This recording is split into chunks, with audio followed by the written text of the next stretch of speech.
অন্ধকার যে রাস্তাটা পেরিয়ে আস্তে আস্তে হাঁটছিল বিমল, এবার যেন সে হাঁটার গতিটা একটু বেড়ে গেল। কেমন যেন মনে হচ্ছে চারপাশের ফাঁকা পরিবেশের মধ্যে সে একা নেই, কোথাও যেন কেউ রয়েছে। চারপাশের শূন্য বাতাসের মধ্যে একটা চাপা শব্দ যেন মাঝে মাঝে বিমলের কানে এসে লাগছে। মনে হচ্ছে আস্তে আস্তে কেউ বলছে, কে যায় ও পথে, ও পথে কে যায়? বিমল কিন্তু পেছনের দিকে ঘুরে তাকালো না।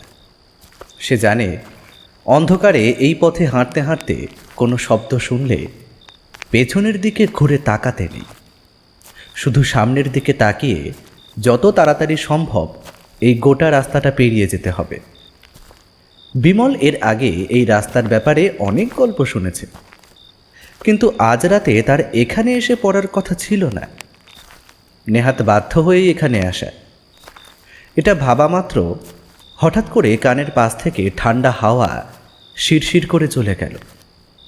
বিমলের মনে হলো ঠান্ডা হাওয়ার একটা সূচালো প্রান্ত এসে তার কানের তলায় লেগেছে, আর তাতেই গোটা শরীরের লোমকূপগুলো একবার শিরশির করে উঠল। বিমল জানে তার পেছনে কেউ এসে দাঁড়ায়নি, অথচ তবুও কেন জানি না বুকের মধ্যে তখন থেকে একটা কথাই ভেসে চলেছে, এই রাতে এই অন্ধকারে কেউ যদি সত্যিই এসে দাঁড়ায় তাহলে বিমল কি করবে? হাতে ঝুলতে থাকা কাপড়ের ব্যাগটা শক্ত হাতে চেপে ধরেছে। আর ঠিক তখনই একটু দূরে পথের বাঁ পাশে যেখানে শ্মশানটা শুরু হয়েছে তার একপাশে বড় পাকুড় গাছটার সামনে কে যেন একটা দাঁড়িয়ে আছে না? বিমল সেদিকে তাকাতেই তার বুকের ভেতরটা ভয়ে আরও একবার কেঁপে উঠল। কোনো রকমে দুপা সামনে এগিয়ে যেতে কে যেন খনা গলায় বলে উঠল, কে যায় রে ও পথে, কে যায়, কে যায়? বিমল কথাটা শুনতে পেয়েও যেন শুনল না। গলাটা শুনেই বুঝতে পেরেছে গাছের তলায় যে দাঁড়িয়ে রয়েছে সে কোনোভাবেই মানুষ হতে পারে না। আর তার সাথেই একটা খচখচ শব্দ ভেসে আসছিল তার থেকে, যেন মনে হচ্ছিল কেউ একজন কিছু একটা খেয়ে চলেছে, আর সেই খাওয়ার শব্দটাই এমনভাবে তার কানে এসে লাগছে। বিমল প্রচণ্ড ভয় পেয়ে গিয়েছিল। ভয়ে তার গোটা শরীর থরথর করে কাঁপছিল। কোনো রকমে সে কাঁপা কাঁপা গলায় বলল, আমি আমি বিমল। মুরগির গন্ধ পাচ্ছি যে, হ্যাঁ, মুরগি নিয়ে যাচ্ছি সুজি। দিয়ে যা, দিয়ে যা, দিয়ে যা, আমায় দিয়ে যা। বিমল চমকে উঠল। তার হাতের ব্যাগের ভেতরে একটা মরা মুরগি ছিল। আসলে পাশের গ্রামে যার বাড়িতে গিয়েছিল সে অনেক মুরগি পোষে। আজ সকালেই দুটো মুরগি মারা গিয়েছিল। একটা মুরগি সে নিজে রান্না করেছে আর বিমলকেও খাইয়েছে, আর আরেকটা মুরগি বিমলকে দিয়ে দিয়েছে বাড়িতে নিয়ে যাওয়ার জন্য। তবে এর জন্য বিমল কিছু পয়সাও দিয়ে এসেছে। তবে ওই লোকটা জানলো কি করে সে কথা? আর ওটাকে কি লোক বলা যায়? লোক হলে তার গলার স্বর এমন কেন? এসবই মনে মনে ভেবে চলেছিল বিমল। ঠিক তখনই সামনের গাছের তলায় দাঁড়িয়ে থাকা লোকটা যেন গর্জে উঠল, কিরে, বললাম না, বললাম না দিয়ে যা। শুনতে পাচ্ছিস না আমার কথা? হ্যাঁ, দেব দেব তোর ঘাড় মোটকে, তারপর ওই মুরগি আর তুমি দুটোই হবে আমার। বিমল বুঝতে পারল শ্মশানের কাছে যে আশ্চর্য গল্প সে এতদিন শুনেছে তা নেহাত মিথ্যে নয়। বারবার বাড়ি থেকে বেরোবার সময় মা বলে দিয়েছিল বেশি দেরি যেন না করে। অন্ধকার হয়ে এলে শ্মশানের পাশের পথ না ধরে অন্য পথ ধরে হেঁটে আসতে। তেমন হলে গোটা রাতটা পাশের গ্রামে কাটিয়ে দিতে। কিন্তু বিমল তা শোনেনি। তাছাড়া মুরগিটা সকালের দিকে মরেছে, এমনিতেই একবেলা হয়ে গেছে। যদি আবার কাল সকাল পর্যন্ত অপেক্ষা করতে হয় তাহলে তো মুরগিটা পচে যেতে পারে। এসব ভেবেই সে বেরিয়ে পড়েছিল। কিন্তু পথে আস্তে আস্তে যে এতটা রাত হয়ে যাবে সেটা সে নিজেও ভাবতে পারেনি। এবারে বিমল কেমন কাঁপা কাঁপা হাতে কাপড়ের থলেটা খুলে ফেলল। আর ঠিক তখনই মনে হলো একটা হাওয়ার ঝাঁপটার সাথে গাছের তলা থেকে কে যেন একটা এসে দাঁড়িয়েছে তার সামনে। চারপাশটা ঘুটঘুটে অন্ধকার নয়, সামান্য চাঁদের আলো রয়েছে। সেই চাঁদের আলোয় এবারে লোকটাকে দেখা গেল। অতি সাধারণ একটা চেহারা, বিমলের চেয়ে সামান্য লম্বা, মাথার উপর একটা মস্ত টাক, লম্বা নাক, মুখের দাঁতগুলো অদ্ভুতভাবে বাইরে বেরিয়ে আছে। লোকটার গলার স্বর কেমন যেন অদ্ভুত খ্যানখ্যানে। সেভাবেই বিমলের থেকে একটু দূরে দাঁড়িয়ে থেকে লোকটা বলল, ওই তো মুরগিটা দেখা যাচ্ছে। কতদিন মুরগি খাইনি। এই শ্মশানের পোড়া মাংস খেতে আর ভালো লাগে না। কথাটা বলেই লোকটা হাত থেকে কি যেন একটা ছুঁড়ে ফেলে দিল। বিমলের পায়ের কাছ থেকে সামান্য দূরে গিয়ে সেটা পড়েছে। একটা মাংস পোড়ার গন্ধে চারপাশটা যেন ভরে উঠেছে। বিমল চমকে উঠল। তার আগেই লোকটা নিজের দুটো হাত সামনের দিকে বাড়িয়ে দিয়ে বলল, দে দে দে দে মুরগিটা বার করে দে। বিমল অবাক হলো। মুখটা এত কাছে এসে পড়েছে, যদিও সেটাকে লোক বলে তখনও মনে হচ্ছে না। তার চোখ দুটো কেমন যেন অদ্ভুত উজ্জ্বল। এই আধো অন্ধকারে চাঁদের আলোয় চোখটা যেন থকথক করে চলছে। বিমল কাঁপা কাঁপা হাতে ব্যাগের ভেতর থেকে মুরগিটা বার করতে লোকটা কিন্তু অদ্ভুতভাবে দুটো হাত সামনে বাড়িয়ে দিল। একটা অদ্ভুত ব্যাপার বিমল খেয়াল করল। লোকটা বিমলের থেকে প্রায় 5 হাত দূরে দাঁড়িয়ে আছে, অথচ লোকটার হাতের দুটো পাঞ্জা একদম মুরগিটার নিচে এসে পড়েছে। অথচ লোকটা মুরগিটা নিচ্ছে না কেন? বিমল আর দেরি করল না। তাড়াতাড়ি মুরগিটা তার হাতের উপর ছেড়ে দিতেই একটা অদ্ভুত হাসির রোল উঠল চারপাশে। আশেপাশের গাছপালাগুলো অদ্ভুতভাবে কাঁপতে লাগলো, যেন মনে হলো একটা ঝড় উঠেছে। লোকটা যেভাবে হঠাৎ করে তার সামনে এসেছিল তেমন হঠাৎ করেই কোথায় যেন মিলিয়ে গেল গাছের তলায়, আর কাউকে দাঁড়িয়ে থাকতে দেখল না সে।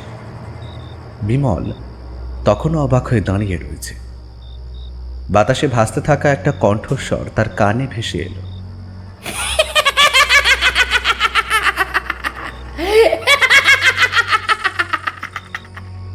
ওরকম হাওয়ার মতো দাঁড়িয়ে থাকিস না, বাড়ি যা বাড়ি যা। এই জায়গা ভালো নয়, এখানে আমি ছাড়া আরো অনেকে থাকে। মা বেটা বাড়ি যা। বিমল যতটা ভয় পেয়েছিল তার চেয়েও বেশি অবাক হয়েছিল। এই শ্মশানের পথের ব্যাপারে সে যা যা শুনেছে তার সাথে আজকের ঘটনার কোনো কিছু মিলল না। কিন্তু একটা লোক যে তাকে ভয় দেখিয়ে মুরগি নিয়ে গেছে সেটাও সে মানতে পারল না, কারণ 5 হাত দূরে দাঁড়িয়ে থাকা লোকটার হাতের পাঞ্জা তার সামনে এসে পড়েছিল, আর সে পাঞ্জা কোনো সাধারণ মানুষের হতে পারে না। কাঁপা কাঁপা শরীরে প্রচণ্ড ভয় পেয়ে বিমল টলতে টলতে যখন বাড়ির কাছে দরজায় গিয়ে ধাক্কা দিল তখন অনেক রাত হচ্ছে। বিমলের মা ঘর থেকে বাইরে বেরিয়ে এসে হঠাৎ বলল, ও মা গো, ওটা ওটা কি? বিমল সেসব শোনার মতো অবস্থায় ছিল না। টলতে টলতে সে বাড়ির দরজার কাছেই জ্ঞান হারিয়ে পড়ে আর কি। তার মা কোনো রকমে তাকে বিছানায় শুইয়ে দিয়েছিল। তারপরে আর কিছুই বিমলের মনে নেই। তার ঘুম ভাঙল একেবারে পরদিন সকালে।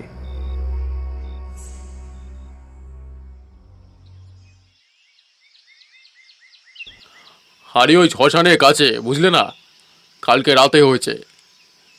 আর এই বিমলের মতো ছেলের কাছ থেকে মুরগি নিয়ে যাওয়া এই সহজ কথা নয়। আমিও কথাটা শুনে অবাক হচ্ছি, বুঝলে। বিমলের জায়গা যদি অন্য কেউ থাকতো তাহলে না হয় বোঝা যেত মিথ্যে কথা বলছে, কিন্তু বিমল তো মিথ্যে কথা বলার মতো ছেলে নয়। তার সাহসটাও খুব একটা কম নয় যে গ্রামের কেউ তাকে ভয় দেখিয়ে মুরগি হাতিয়ে নিয়ে যাবে।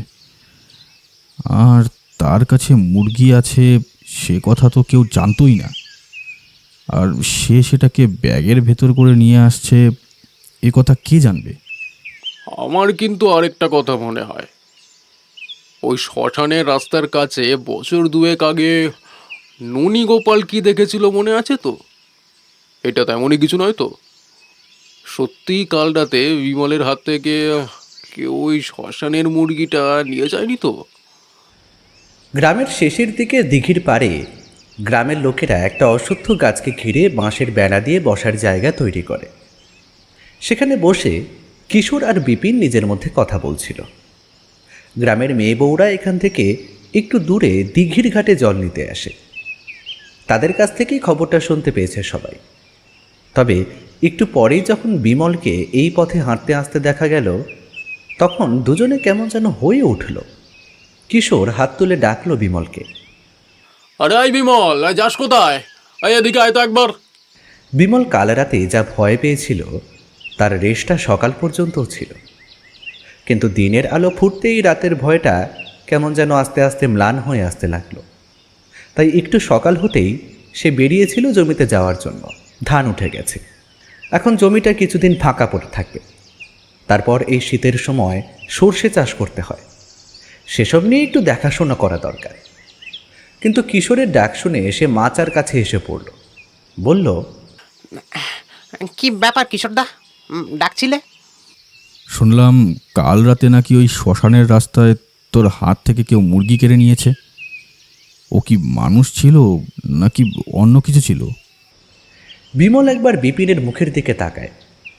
তাহলে এই ব্যাপারটা এর মধ্যে সকলেই জানতে পেরেছে। আর এই গ্রাম তো খুব একটা বড় নয়, একটা ঘটনা যখন ঘটেছে তখন সকলে তো জানতেই পারবে। বিমল সামান্য হেসে বলল, হ্যাঁ, ওই নিয়েছে। কালকে রাতে ওই শ্মশানের কাছে অন্ধকারে একটা গাছের তলা থেকে কেউ একজন আমার কাছ থেকে মুরগিটা নিয়ে গেছে। কিন্তু তাকে দেখতে অনেকটা মানুষের মতোই ছিল। তার মাথার ওপর একটা মস্ত টাক ছিল।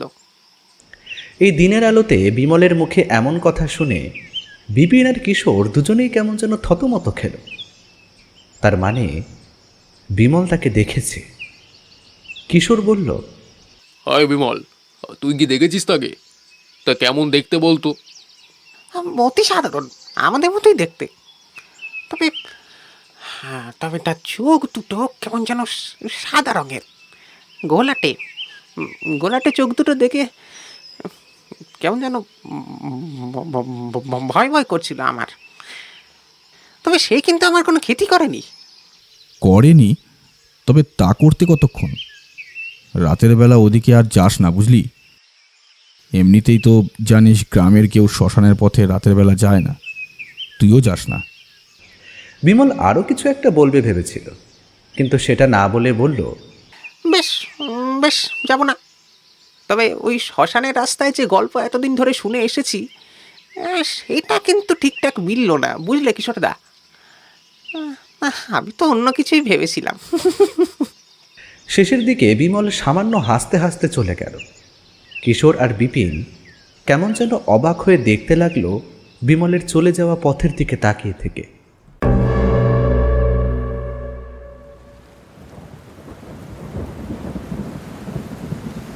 রাতের অন্ধকারে সেদিন গ্রামের শীতের সাথে সাথে বেশ জোরে বৃষ্টি নেমে এসেছে। বৃষ্টির ফোঁটাগুলো যেন ঠান্ডার সাথে জমতে জমতে আকাশ থেকে মাটি পর্যন্ত আসার পথে বরফের বিন্দু হয়ে আসছিল। ঠিক বরফের মতো দেখতে না হলেও জলবিন্দু হয়েও কিভাবে বরফ হওয়া যায় তা বৃষ্টির ফোঁটাগুলো বুঝিয়ে দিচ্ছিল। আর সেটা হাড়ে হাড়ে বুঝতে পারছিল দুইজন। অন্ধকারে দুটো মানুষ বৃষ্টির মধ্যে ভিজতে ভিজতে কাঁপতে কাঁপতে এগিয়ে যাচ্ছিল গ্রামের শ্মশানের দিকে। তাদের একজনের মধ্যে অনেকক্ষণ থেকেই একটা চাপা বিরক্তির শব্দ ভেসে আসছিল। এবার সে আর বিরক্তিটাকে চাপা না দিয়ে বলল, ধুর, আগে জানলে কি এমন শীতের রাতে মরা নিয়ে বাইরে বেরোতাম? কে জানতো যে এমন মুষলধারে বৃষ্টি নামবে? এখন না পারছি মরাটাকে কোথাও ফেলে রেখে যেতে, না পারছি। নিতাই অনেকক্ষণ ধরে রতনের বিরক্তির কথা শুনে চলেছিল, তাই কেমন যেন খেঁকিয়ে উঠে বলল, রতন চুপ কর, এখন তাড়াতাড়ি চল। গ্রামের শ্মশানে গিয়ে যে কোন বিপদে পড়তে হবে সেটাও তো এখন বুঝতে পারছি না। এমন ঝড় বৃষ্টির মধ্যে মরা পড়বো কি করে? আমি তো সেটাই বলছি, আজ রাতে কি মরা না নিয়ে বেরোলেই হতো না নাকি? হ্যাঁ কিরে নিতাই? নিতাই আর কিছু বলল না, চুপচাপ হাঁটতে লাগলো। বৃষ্টির বেগ যেন আস্তে আস্তে বাড়তে শুরু করেছে। এবার বৃষ্টির ফোঁটাগুলো ছুরির ফলার মতো ওদের গায়ে এসে ভিজতে শুরু করেছে। পিঠের ওপর ঝুলতে থাকা মরাটা মাঝে মাঝে যেন আরেকটু ভারী হয়ে আসছে, আর তার সাথে নড়ে উঠছে বলে ওদের মনে হচ্ছে। মরাটা কেমন যেন নড়ে উঠছে বলে মনে হচ্ছে না? দেখ দেখ। আমরা দুজন মিলে যেভাবে চলে এসেছি তাতে হয়তো আমাদের চলার গতিতে এই মরাটা ওভাবে কাঁপছে, তাতেই তোদের অমন মনে হচ্ছে। নিতাই ছিল সামনের দিকে আর রতন পেছনের দিকে। গ্রামের পথে দুপাশটা অন্ধকারে কেমন যেন ছেয়ে রয়েছে। এদিকটায় ঘরবাড়ি কম, দুপাশে যতদূর দেখা যায় গাছপালা ছাড়া ফাঁকা ধানের জমি রয়েছে। আরও খানিকটা হেঁটে গেলে তারপরে শ্মশান পড়বে, কিন্তু শ্মশানে গিয়ে যে এই বৃষ্টির মধ্যে ওরা কি করবে সেটাই বুঝতে পারছিল না। নিতাই কাঁধের উপর দুদিকে ধরে রাখা বাঁশের ছোট্ট মাচাটা আরেকবার টেনে নিল সামনের দিকে। বৃষ্টির জলে ভিজে পিছলে যাচ্ছে সেটা। রতনের মাথায় ঝাঁকড়া চুল, নাকের নিচে একটা মোটা গোঁফ, গোটা গালটা সুন্দর করে কামানো। রতনের গায়ের রং কালোর দিকে। সে দুহাতে কাঁধের উপর বাঁশের আগাগুলো ধরে রেখেছে বটে, কিন্তু তার চোখটা রয়েছে তার ঠিক মুখের সামনে থাকা মরাটার পায়ের দিকে। তাদের চলার গতিতেই মরাটার দুটো পা একবার এদিক আর একবার ওদিক হয়ে চলেছে। আর বারবার রতনের মনে হচ্ছে এক্ষুনি বোধ হয় বাঁশের মাচার উপর দুলতে থাকা মরাটা হাঁটু ভেঙে উঠে বসবে। নিতাই সামনের দিকে ছিল বলে এসব কিছু দেখতে পায়নি। নিতাইয়ের কপালের সামনের দিকে খানিকটা চুল এখন আর নেই। তার রোগাটে মুখ, গায়ের রং ফর্সা, কোমরে মালকোচা মারা একটা লুঙ্গি, গায়ে একটা সস্তা গেঞ্জি, আর রতনের কোমরের কাছে বাঁধা রয়েছে একটা গামছা, তাতে রয়েছে বিড়ি আর দেশলাই। নিতাইয়ের গামছা ছিল, কিন্তু সেটা যে পথে কোথায় পড়ে গেছে সেটা সে আর মনে করতে পারছে না। আর ওখানে এগিয়ে আসার পরে রতন কেমন অদ্ভুতভাবে চিৎকার করে উঠল। নিতাই দা, সত্যি বলছি মরাটা কেমন যেন নড়ছে। নিতাই সামনের দিকে হাঁটতে হাঁটতে বেশ খানিকটা ক্লান্ত হয়ে পড়েছিল। এবারে রতনের কথায় কেমন যেন রেগে উঠে থমকে দাঁড়িয়ে পেছনে ঘুরল। তারপর দুহাতে মাচাটাকে নিচে নামিয়ে রেখে রতনের দিকে তাকিয়ে বলল, নড়ছে? কোথায় নড়ছে? তোর মুন্ডু। তোর যখন এত ভয় তাহলে তুই রাতে এসেছিলি কেন? বাঁশের মাচাটা ওরা নামিয়ে রেখেছিল গ্রামের পথে। প্রবল বৃষ্টিতে গ্রামের পথে জল জমেছে। সেই জলের মধ্যে দিয়ে থপথপ শব্দ করে ওরা এগিয়ে যাচ্ছিল। বাঁশের মাচাটা মাটিতে নামিয়ে রাখার পরেই রতনের মনে হলো মাচাটা যেন একটু একটু করে সামনের দিকে এগিয়ে যাচ্ছে। ওদিকে নিতাই প্রাণপণে রতনকে এ কথা ও কথা শোনাচ্ছে, মাঝে মাঝে দুই একটা গালাগালিও দিচ্ছিল। কিন্তু রতনের সেদিকে কোনো ভ্রুক্ষেপ নেই। সে বাঁশের মাচার দিকে তাকিয়ে এবারে যেন সত্যিই দেখতে পেল মাচাটা একটু একটু করে সামনের দিকে এগিয়ে গেছে। তাদের দুজনের একপাশে সেটা ছিল, এখন সেটা নিতাইকে পেরিয়ে সামনের দিকে চলতে শুরু করেছে। নিতাই দা, মরাটা কিন্তু চলে যাচ্ছে। যাক যাক, মরা চলে গেলে তোকেই আজ। নিতাই আরও কিছু বলতো, তার আগেই একপাশে মাটির দিকে তাকিয়ে চমকে উঠল। সত্যিই তো, পাশে তো মরাটা নেই, আর তার সাথে বাঁশের মাচাটাও নেই। পেছনের দিকে তাকাতেই দেখতে পেল বাঁশের মাচাটা সামনের দিকে এগিয়ে চলেছে। ঠিক তখনই সে কারণটা বুঝতে পারল। এই দিকের রাস্তায় বেশ খানিকটা নিচু, জল যা জমেছে তাতে পায়ের পাতা পর্যন্ত ডুবে যায়। আর সেই জলের মধ্যে মরাটা বাঁশের মাচা সহ ভাসতে ভাসতে সামনের দিকে এগিয়ে গেছে। নিতাই সামনের দিকে হাঁটতে লাগলো, রতন তার পিছু পিছু এগিয়ে চলল। কিন্তু মরাটা যেন জলের উপর পিছলে সামনের দিকে দ্রুত এগিয়ে চলেছে। এমনভাবে তো এগিয়ে যাওয়ার কথা না। বেশ খানিকটা এগিয়ে যেতে রতন বলল, নিতাইদা, নিতাইদা, ও মরার ভালো নেই নিতাইদা, নিশ্চয়ই মরাতে কারোর নজর লেগেছে। কথাটা যে নিতাইয়ের মনে হয়নি তা নয়, কিন্তু দিনের আলোয় এই মরা যদি বাইরে বেরিয়ে আসে তাহলে তো বিপদ। সেই কারণেই তো নিজের গ্রাম থেকে এত দূর পর্যন্ত তাকে আসতে হয়েছে। রাগের মাথায় যে কাজটা করা ঠিক হয়নি সেটা নিতাই ভালোভাবেই জানে। কিন্তু এখন যে এই বিপদ থেকে উদ্ধার পেতে হবে, প্রাণপণে কাঁদা জলের মধ্যে একরকম ছুটতে লাগলো নিতাই, আর নিতাইয়ের পিছু পিছু রতন। কিন্তু ওই একটা মরা বাঁশের মাচা নিয়ে সামান্য পায়ের পাতা ডোবা জলের মধ্যে এত দ্রুত কোথায় যে গেল নিতাই আর তা খুঁজে পেল না। দেখতে দেখতে তারা ঠিক শ্মশানের কাছে ওই গাছটার কাছে এসে তখনও দেখতে পেল চাঁদের অল্প আলোয় গাছের তলায় কে যেন একটা পড়ে রয়েছে। ভালো করে সামনে এগিয়ে যেতেই ওরা দেখতে পেল, আরে বাঁশের মাচার উপর মরারা তো এখানে রয়েছে, কিন্তু এত তাড়াতাড়ি সেটা এখানে এলো কি করে? ওরা তো একরকম দৌড়তে দৌড়তে এই পথে এসেছে। বাদিকে তাকিয়ে দেখতে পেল শ্মশান। শ্মশানের আশেপাশে কোনো চৌহদ্দি নেই, একপাশে একটা জঙ্গল। সেই জঙ্গল পেরিয়ে সামনের দিকে খানিকটা পতিত জমি, তারপরে পরপর সারি দিয়ে দাঁড়িয়ে রয়েছে কয়েকটা লম্বা তাল গাছ। সেই তাল গাছের পরই একটা ডোবা পড়ে। ওই পতিত জমিতেই গ্রামের শ্মশান। সেই পতিত জমির একপাশে একটা অতি পুরনো বট গাছ রয়েছে, তার তলায় চালা মতো বেঁধে শ্মশান যাত্রীদের বসার জায়গা রয়েছে। রতন বলল, ব্যাপারটা কি হলো বলো তো নিতাইদা? মরাটা নিজে থেকেই শ্মশানের কাছে এসে বললো? এমন তো আমি বাপের জন্য আর আগে দেখিনি। নিতাই ঘুঘু লোক, ব্যাপারটা যে কি হয়েছে তার বুঝতে দেরি হলো না, তাই সে বলল, বৃষ্টি কমছে, বৃষ্টি কমছে। রতন, সঙ্গে সঙ্গে যা, যে কেরোসিনের ডিবেটা এনেছিলি সেটা বার কর। মোড়ার ওপর কেরোসিন ছিটিয়ে তারপর পুড়িয়ে দিতে হবে। একবার মুখটা ভালোভাবে পুড়িয়ে দিতে পারলে আর চিন্তা নেই।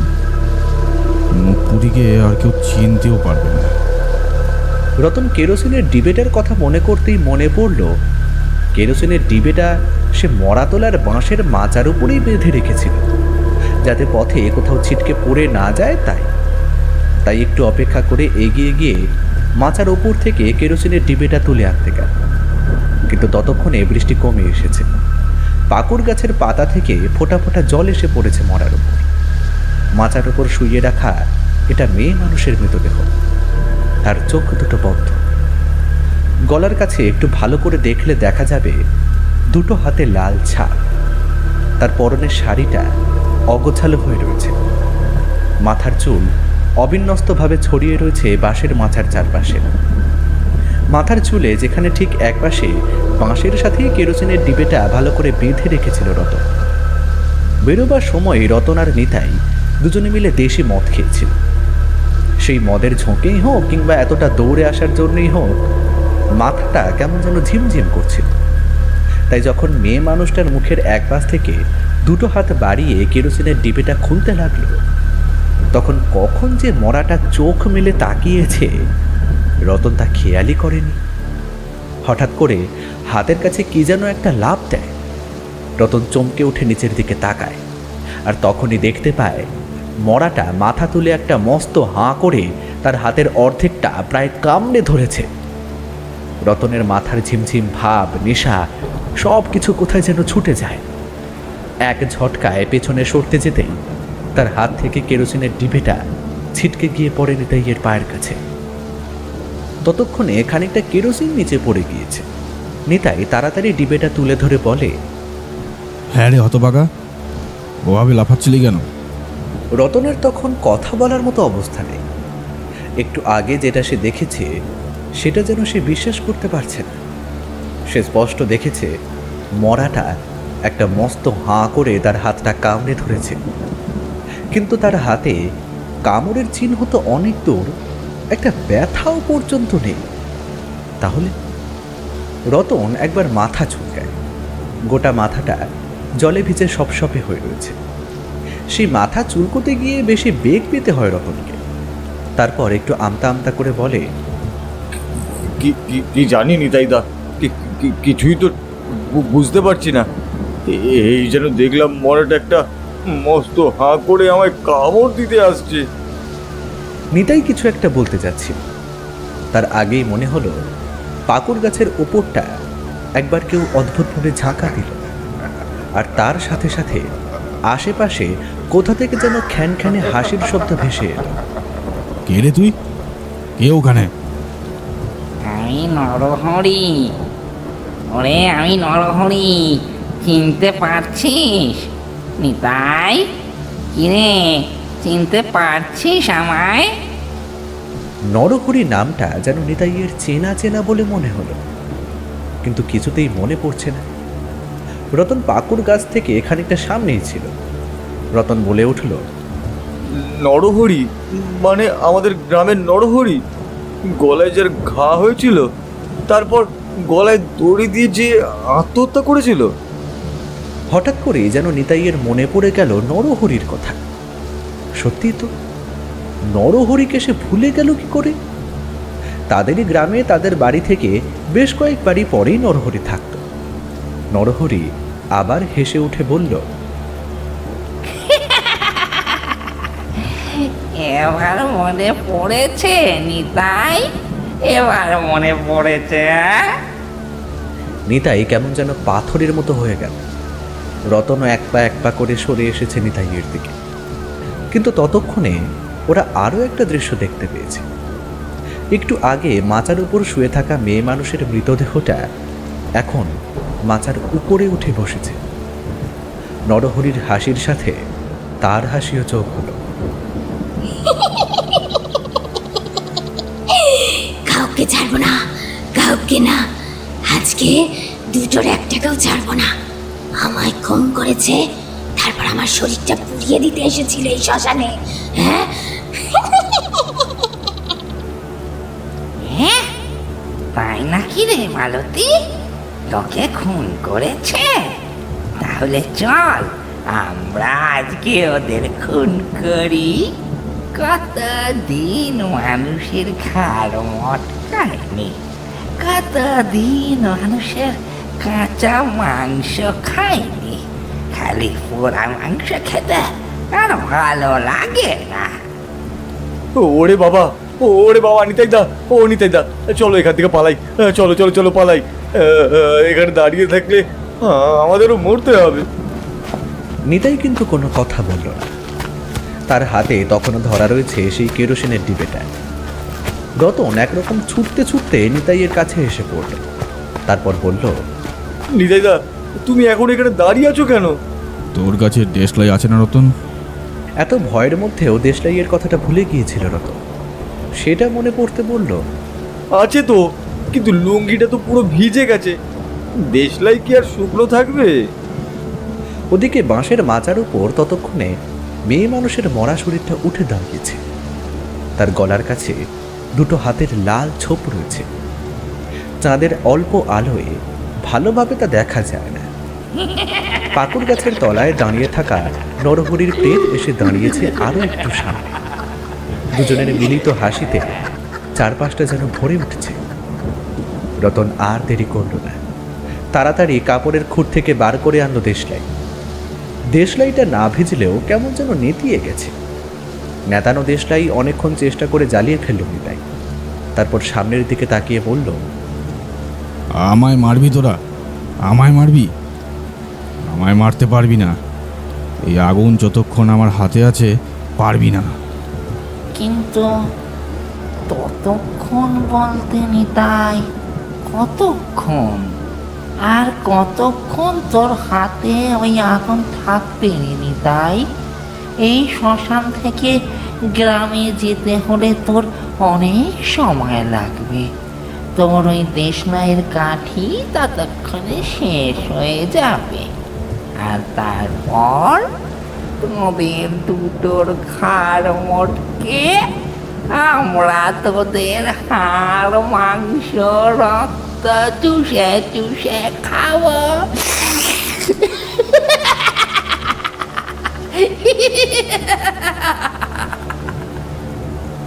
রতন এমনিই ভয় পেয়েছিল, এবার আরও যেন ভয় পেয়ে গেল। ভয়ের চোটে সামনের দিকে এগোতে গিয়ে নিতাইয়ের সাথে ধাক্কা লেগে তার হাত থেকে জ্বলন্ত দেশলাই কাঠিটা পড়ে গেল নিচে, আর সঙ্গে সঙ্গে যেন মুহূর্তের জন্য আগুন জ্বলে উঠল। শুধু রতন নয়, নিতাই পর্যন্ত অবাক হয়ে গিয়েছিল। তারপরেই নিতাইয়ের মনে পড়ে গেল একটা কথা। হাতে ধরে রাখা কেরোসিনের ডিবেটার দিকে এসে তাকিয়ে দেখল, কিন্তু চারপাশে ভিজে মাটি। এখানে কেরোসিন ঢেলে কোনো লাভ হবে না, শুকনো কিছু প্রয়োজন, এমন কিছু যেটা অনেকক্ষণ ধরে চলবে। তাই নিতাই রতনকে বলল, রতন, তোর গেঞ্জিটা খুলে ভালো করে চিপে যতটা শুকনো করা যায় করতো, তারপর একটা লাঠি খুঁজে নিয়ে আয়। নিতাই এইসব কথাই বলছিল, ঠিক তখনই যেন শ্মশানের দিক থেকে একটা হাওয়ার ঝড়ের মতো সামনে ছুটে আসতে লাগলো নরহরি প্রেত। আবার চিৎকার করে হেসে উঠে সেই মূর্তি বলল,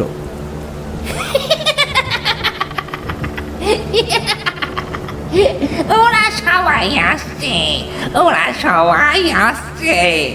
আজ রাতে তোরা এখান থেকে কোনোভাবেই পালাতে পারবি না। নিতাই কিন্তু সেদিকে কান দিল না। রতন কাঁপা কাঁপা হাতে নিজের গায়ের গেঞ্জিটা খুলে চিবড়াতে লাগলো। তার গেঞ্জি থেকে এত জল বেরিয়ে এলো যেন মনে হলো এক মগ জল তার গেঞ্জিতে এসে ধরে রেখেছিল। তারপর এদিকে ওদিকে খুঁজতেই একটা শক্ত মোটা লাঠি পেয়ে গেল। লাঠির মাথায় গেঞ্জিটা পেঁচিয়ে তাড়াতাড়ি তাতে খানিকটা কেরোসিন তেল ঢেলে দিয়ে আগুন জ্বালালো রতন। তারপর সেই মশালের আলোয় এদিকে ওদিকে ভালো করে দেখল।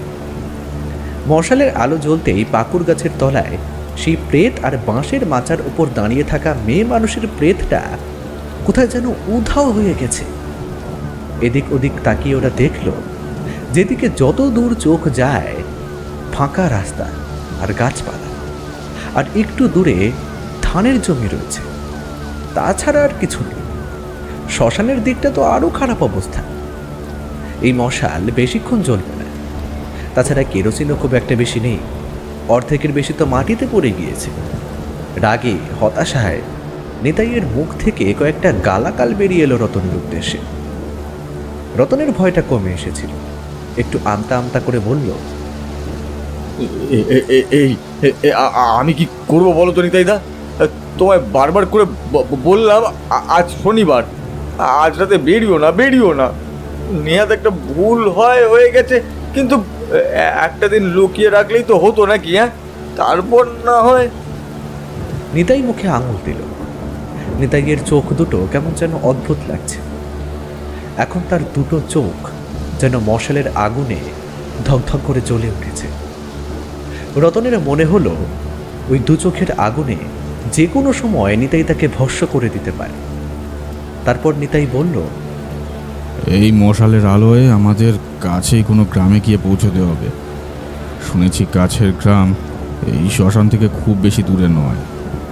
চল না, চল একবার চেষ্টা করে দেখি, যদি এই রাতে শ্মশান থেকে ওই গ্রামে গিয়ে পৌঁছতে পারি। মনে মনে সিদ্ধান্ত নিয়ে ওরা দুপা সামনের দিকে এগোতে যাবে, এমন সময় হঠাৎ করে ওদের সামনে কি যেন একটা এসে পড়ল। মশালের আলোতে কাদামাটির মধ্যে তাকিয়ে ওরা দেখতে পেল একটা বাচ্চা মেয়ের পোড়া হাত। হাতের খানিকটা মাংস কেউ যেন খুবলে খুবলে খেয়েছে, বাকি হাতটুকু ছুঁড়ে দিয়েছে ওদের সামনে। রতন ভয় চিৎকার করে উঠল। ঠিক তখনই শ্মশানের দিক থেকে একসাথে যেন কয়েকটা গলা হেসে উঠল অদ্ভুতভাবে। মশালের আলোটা হাতে নিয়ে নিতাই আগে আগে হেঁটে যাচ্ছিল, তার পেছনে হেঁটে যাচ্ছিল রতন। কিন্তু রতনের যেন বারবার মনে হচ্ছিল পিছু পিছু গ্রামের রাস্তার পথের পাশের জঙ্গলগুলোর উপর ভর করে কারা যেন এগিয়ে আসছে। রতন একবার সামনের দিকে তাকিয়ে বলল, এই নিতাইদা, কারা যেন আমাদের পিছু পিছু আসছে না? রতনের কথা শোনার মতো মনের অবস্থা নিতাইয়ের তখন ছিল না। সে মশালটার দিকে বারবার তাকিয়ে দেখছিল। মশালটা কেমন যেন হয়ে আসে, কিন্তু এখনো গ্রাম এসে পড়ল না। কোনো গ্রাম তো এত দূরে হওয়ার কথা নয়, তারা তো বেশ খানিকটা পথ হেঁটে এসেছে। হ্যাঁ রে রতন, আমরা ঠিক পথে এসেছি তো? যদি পথ ভুল হয় তাহলে কিন্তু গ্রাম খুঁজে পাবো না। সামান্য ভুল হলে মাঠের মধ্যে গিয়ে পড়তে হবে আমাদের। রতন নিজেই পথ বলে দিচ্ছে, কিন্তু এবার রতনেরও কেমন যেন ভয় হলো। মনে হচ্ছে আগে দু রাস্তার বাঁকের সময় ডান দিকে যাওয়া প্রয়োজন ছিল, কিন্তু অনেকদিন হলো সেই গ্রামের দিকে আসেনি। আর রাতের অন্ধকারে ওভাবে কি পথ চেনা যায়? তাই সে ভুল করে ঢুকলো নাকি? রতন আরও কিছু বলতে যাবে, ঠিক তার আগেই একটা দমকা হাওয়া যেন ছিটকে এসে লাগলো মশালের গায়ে, আর ধূপ করে একটা শব্দ হয়ে কোথায় যেন কি একটা পড়ল।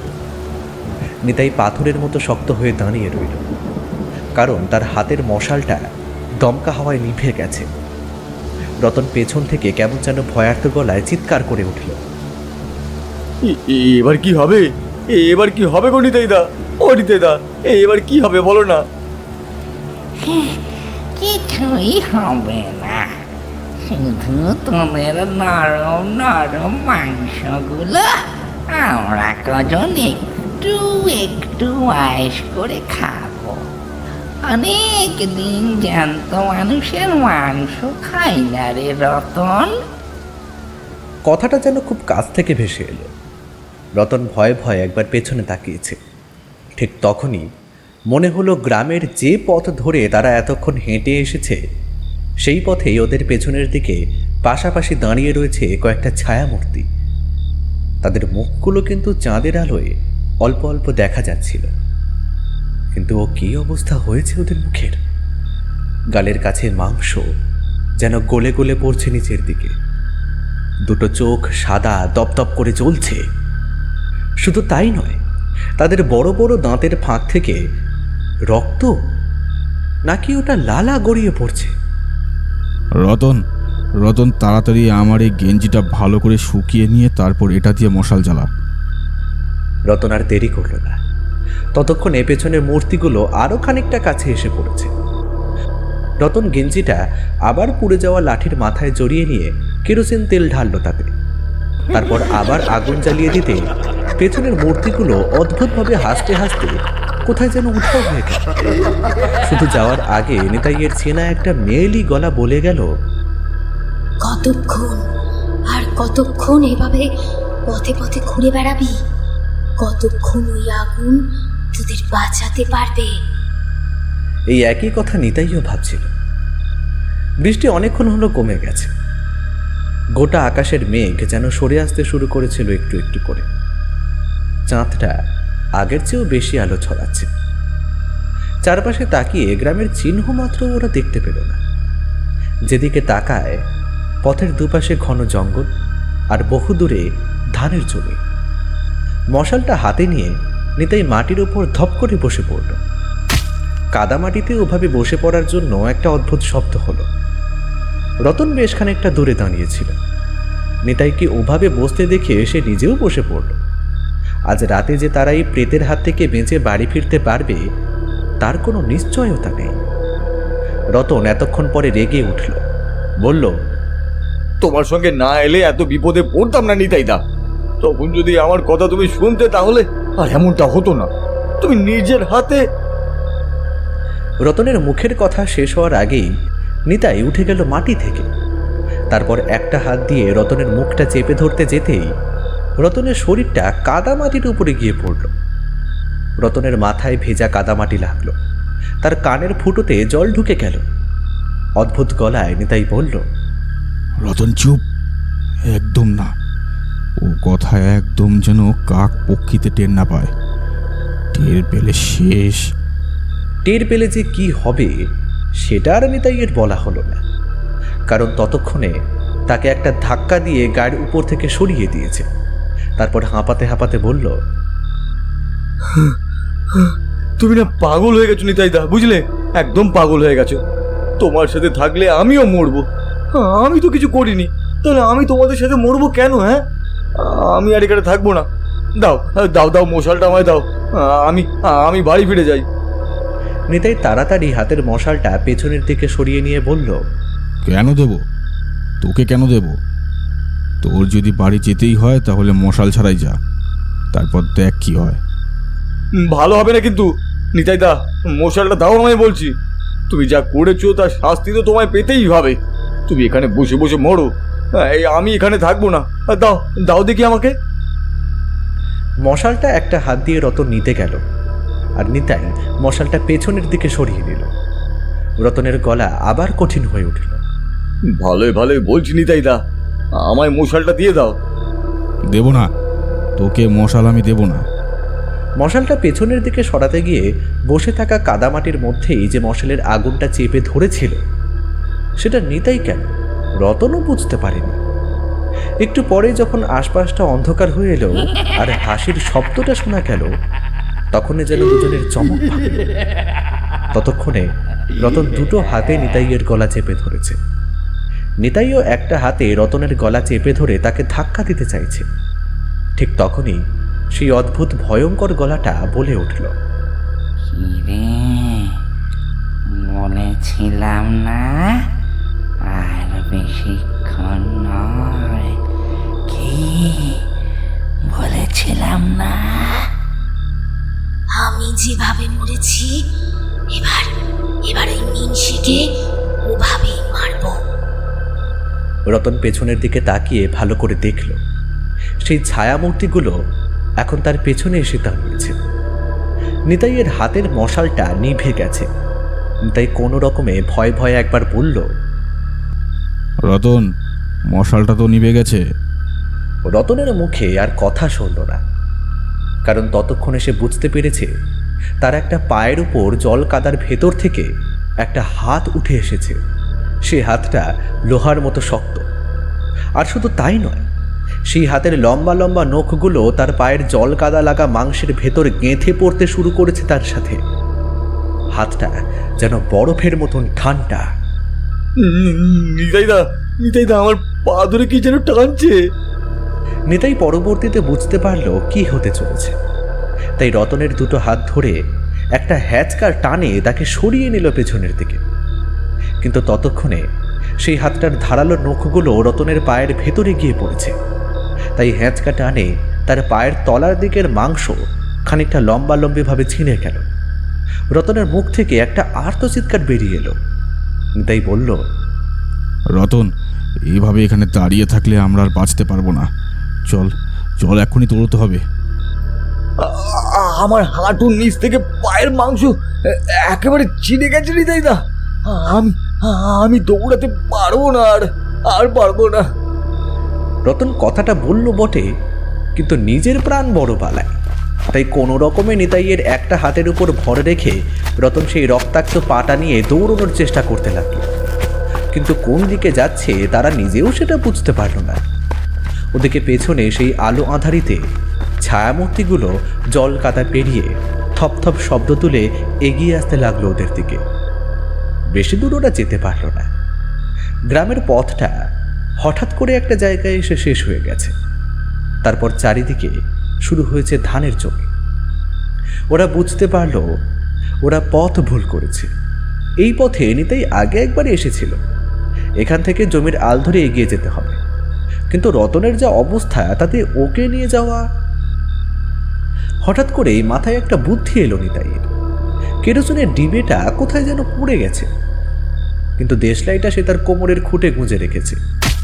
রতনকে একটা ধাক্কা দিয়ে মাটির উপর ফেলে দিয়ে নিতাই বলল, তোকে সঙ্গে নিলে আমরা এখান থেকে পালাতে পারবো না, তাই তুই এখানে থাক, আমি চলি। না রতন দা, তুমি এটা করতে পারো না। আমি আজ রাতে শুধু তোমার জন্যই কিন্তু এখানে এসেছিলাম। আমার জন্য না, তুই এসেছিলি পয়সার জন্য। তোকে পয়সা দেবো বলেছিলাম, আর তাই লাশটা বয়ে শ্মশান পর্যন্ত আমি বলেছিলি। তাই তোর ব্যবস্থা তুই করে নে, আমি চললাম। নিতাই দেশলাই দিয়ে একটা আগুন জ্বালালো। তারপর হাঁটতে হাঁটতে গ্রামের জমির আল বেয়ে নেমে গেল নিচের দিকে। এদিকে রতন ভয়ে কাঁপতে কাঁপতে সেখানেই পড়ে রইল। কোনো রকমে উঠে হাঁটবার চেষ্টা করছিল, কিন্তু বুঝতে পারছিল পায়ে প্রবল যন্ত্রণা হচ্ছে। তবুও বোধহয় একটু চেষ্টা করছে। কিন্তু তার আগেই দেখতে পেল চারপাশে কালো কালো কয়েকটা ছায়ামূর্তি এসে পড়েছে। রতন হাত জড়ো করে একবার শুধু বলল, আমায় ছেড়ে দাও, আমার তো কোনো দোষ নেই। নিতাই একটার পর একটা কাঠি জ্বালাতে জ্বালাতে গ্রামের আলপথ ধরে এগিয়ে যাচ্ছে, যদি কোনোভাবে বাঁচা যায়। কিন্তু বুঝতে পারছে না এই কাঠি হাতে নিয়ে খুব বেশিক্ষণ আল ধরে যাওয়া যাবে না। একে তো গোটা শরীর ভিজে সপসপ করছে, শীতকালে ভিজে যাওয়া শরীরে রাতের বেলা যে কতটা ঠান্ডা লাগে আজ প্রথমবার নিতাই তা বুঝতে পারল। কারণ আজ ঠান্ডার সঙ্গে তার ভয়ও করছিল। কাঠিতে হাত দিয়ে দেখল অর্ধেকের বেশি কাঠি শেষ হয়ে এসেছে। কিন্তু এই পথে এসে যাবে কোথায়? একটু এগিয়ে এসেছে, এমন সময় পেছন থেকে রতনের ডাক শুনতে পেল। নিতাইদা, ও নিতাইদা! ডাকটা শুনে নিতাই একবার থমকে দাঁড়ালো। তারপর কাঠিটা পেছনের দিকে ঘুরিয়ে দেখল সত্যিই রতন হাঁটতে হাঁটতে আসছে, একটু খুঁড়িয়ে চলছে। কিন্তু তাহলে কি ওই প্রেতের দল রতনকে ছেড়ে দিল? তাহলে কি ওই মাঠের পথ পেরিয়ে তারা গ্রামের জমির আলপথে নেমে পড়েছে বলেই তারা আর এখানে আসতে পারল না? কথাটা ভাবা সত্ত্বেও নিতাই একটু সন্দেহের চোখে বলল, রতন, রতন, তুই এখানে এলি কি করে? তোকে তো আমি ওই রাস্তার ওখানে ছেড়ে এসেছিলে মরার জন্য, কিন্তু আমি তো মরিনি, তা তো দেখতেই পাচ্ছ। তুমি চলে আসার পরে আর কেউই আসেনি, তারপর কোনো রকমে কষ্ট করে এতটা পর্যন্ত এসেছি। আরও খানিকটা এগিয়ে এলো রতন। নিতাইয়ের হাতের কাঠিটা তখন ফুরিয়ে এসেছে। সে আবার একটা কাঠি বার করে জ্বালাতে যেতেই রতন একটা অদ্ভুত কাজ করল। আরে আমরা এত দূর যখন এসে পড়েছি আর কোনো চিন্তা নেই, আর কিচ্ছু হবে না। শুধু শুধু কাঠি জ্বালিয়ে আর কোনো লাভ নেই, বুঝলে? তার চেয়ে আমার কাছে বিড়ির প্যাকেট আছে, একটা বিড়ি ধরাই। অনেকক্ষণ ধরে বিড়ি খাইনি। কথাটা বলে রতন কোমরের খুঁট থেকে একটা বিড়ি বার করল বোধ হয়। নিতাই আধো অন্ধকারে ভালোভাবে বুঝতে পারল না। তারপর হাত বাড়িয়ে নিতাইয়ের কাছ থেকে একটা দেশলাই নিল। দেশলাই নেওয়ার সময় রতনের সাথে নিতাইয়ের আঙুলে একবার ছোঁয়াছুঁই হয়ে গেল। রতনের হাতটা ঠান্ডা, বোধহয় বৃষ্টিতে ভেজার জন্য এমনটা হয়েছে। নিতাইয়ের ভয়টা ততক্ষণে কমে আসতে শুরু করেছিল। জমির আলে একপাশে পা ঝুলিয়ে বসল। শরীরে যে কোথায় কোথায় কেটেছে তা এখন মনে নেই। বাড়িতে ফিরে ভালো করে স্নান করতে হবে, তারপর ক্ষত স্থানগুলোকে দেখতে হবে। কিন্তু লাশটার যে কোনো গতি করা হলো না। সে যা হোক, কাল সকালে না হয় গ্রামের লোকেদের কাছে বলবে তার বউটা কোথাও চলে গিয়েছে। এসবই ভাবছিল নিতাই। তারপরেই মনে পড়ল, আরে রতন তো দেশলাইটা অনেকক্ষণ নিয়েছে, বিড়িটা জ্বালাচ্ছে না কেন? কথাটা ভেবে একপাশে তাকাতেই চাঁদের অল্প আলোয় নিতাইয়ের গোটা শরীর থরথর করে কেঁপে উঠল। কোথায় রতন? তার পাশে বসে রয়েছে তার নিজের হাতে খুন করা তার বউ। দুটো চোখ সাদা ধোয়াটে, তার মুখের হাসিটা চাঁদের আলোয় যেন অদ্ভুত ভয়ঙ্কর মনে হচ্ছে। গলার কাছে লাল টকটকে হাতের ছাপের দাগটা যেন নিতাই এই অন্ধকারের মধ্যেও দেখতে পেল। চেনা গলায় তার বউ বলে উঠল, কি ভেবেছিলি? হ্যাঁ, আমায় খুন করে তারপর শ্মশানে পুড়িয়ে দিয়ে চলে যাবি? তা যে হলো না। আজ রাতে তোকে আমার হাত থেকে কি বাঁচাবে বলতো? নিতাই সেই মেয়ের গলার স্বর শুনে কেমন যেন ভয় ছিটকে গেল দুহাত পেছনে। জমির আল হয়ে নিচের দিকে নেমে গেছে। ছিটকে যাওয়ায় টাল সামলাতে না পেরে জমির আল ছেড়ে সে গিয়ে পড়ল জমির কাদামাটির ভেতর। তার মাথাটা ঢুকে গেল কাদামাটির মধ্যে। কোনো রকমে সেখান থেকে উঠে বুঝতে পারল কাদামাটিতে ভরে গেছে সে। জমির মধ্যে থাকা পাথরের টুকরো তার গালে এসে ঢুকেছে। কোনো রকমে মুখের কাদা সরিয়ে নিয়ে সামনে চোখ খুলতেই দেখতে পেল তার ঠিক সামনেই একখানা মুখ। সেই সাদা চোখ, সে অদ্ভুত বড় বড় দাঁতের হাসি, আর সেই মাথার লম্বা চুল অদ্ভুত হাওয়ায় পেছনের দিকে উঠছে। নিতাই আর নিজেকে সামলাতে পারল না। ঠিক তখনই একটা চিৎকার বেরিয়ে এলো তার গলা থেকে। দুটো শক্ত ঠান্ডা হাত চেপে ধরল তার গলাটা, আর তারপরে তার মাথাটা ডুবিয়ে দিল ওই ধানের জমির নরম মাটির ভেতর। নিতাই চিৎকার করার চেষ্টা করলো, কিন্তু পারল না। তার দম ক্রমশ শেষ হয়ে আসতে লাগলো। তবে তার কান দুটো মাটির বাইরে থাকার জন্য সে শুনতে পাচ্ছিল অদ্ভুতভাবে তার চারপাশে কেউ হেসে চলেছে। আর একটা চেনা গলা তখনই বলল, আর বেশিক্ষণ নয়, আর সত্যি বেশিক্ষণ নয়। আমাদের সাথে নিতাই দাও আজ থেকে আমাদের সাথেই থাকবে।